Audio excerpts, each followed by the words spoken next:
マスストップでしたから、気持ちの歌なの。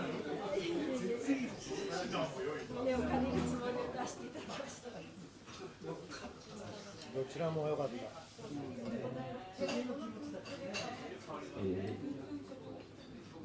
いろいろ古い曲もやってるんですけども、次の曲、その曲は、ちょっと夏っぽい曲を2曲させていて、1曲目は、具島直子さんでいいんでしたっけ？はい。はい。の「台風の夜」という曲がありまして、その曲、2曲目は、小室仁さんの曲で「夏が終わる」台風の後ですからね、夏が終わる、という曲で、作詞が谷川俊太郎さんという方、詩人さんなので、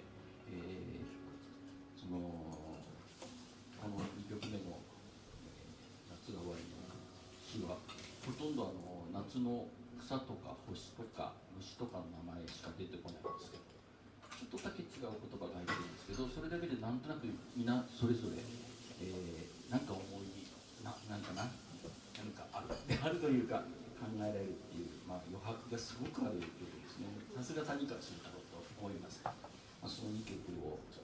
続けてやろうと思います。さあ、ちょっといろいろ